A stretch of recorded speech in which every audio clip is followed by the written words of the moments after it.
जी नाज़रीन, वाक़िया खां कयूं सेवण खां बेनज़ीर इनकम सपोर्ट जे मुतासिरनि जा पैसा काटण जे इल्ज़ाम हेठि ॿ ॼणा गिरफ़्तार कया विया आहिनि।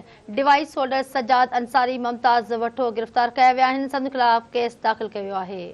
बिल्कुलु नाज़रीन, ही ब्रेकिंग न्यूज़ अवां सां शेयर कंदा हलूं पिया। सेवण मां बेनज़ीर इनकम सपोर्ट जे मुतासिरनि जा पैसा काटण जे इल्ज़ाम हेठि ॿिनि ॼणनि खे गिरफ़्तार कयो वियो आहे। डिवाइस होल्डर सजाद अंसारी मुमताज़ ओठो गिरफ़्तार थिया आहिनि। केस दाख़िल कयो वियो आहे।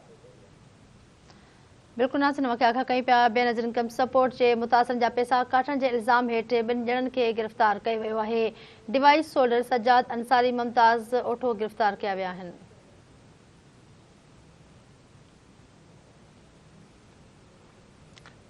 सेवण मां ही ब्रेकिंग न्यूज़ अवां सां शेयर कयूं पिया। बेनज़ीर इनकम सपोर्ट जे मुतासिरनि जा पैसा काटण जे इल्ज़ाम हेठि ॿिनि ॼणनि खे गिरफ़्तार कयो वियो आहे। डिवाइस होल्डर सजाद अंसारी ऐं मुमताज़ ओठो गिरफ़्तार थिया आहिनि। केस पिणु दाख़िल कयो वियो आहे।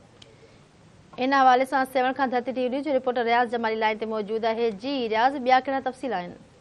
जी बिल्कुलु आहे। सेवण जो वन फाइव इंचार्ज मंज़ूर जेको आहे सो घर घर वञी जेको बेनज़ीर इनकम सपोर्ट जा पैसा आहिनि ग़रीब मिसकिन औरतुनि जा जेके बुध मुतासिरीन जा जेके पैसा कटींदड़ ॿ एजेंट हा जेके डिवाइस खणी घरनि में जेको वञी करे 2500 खां 3000 रुपया फी औरत जा पैसा कटींदा हुआ। जेको सेवण पुलिस सुबुह जे इतला ते पहुची करे ॿिन्ही जवाबदारनि खे सजाद अंसारी ऐं मुमताज़ ओठो खे गिरफ़्तार करे डिवाइसूं संदसि कब्ज़े में करे उन्हनि ते जेको आहे सो सेवण थाणे में जेको आहे सो केस दाख़िल कयो आहे। जी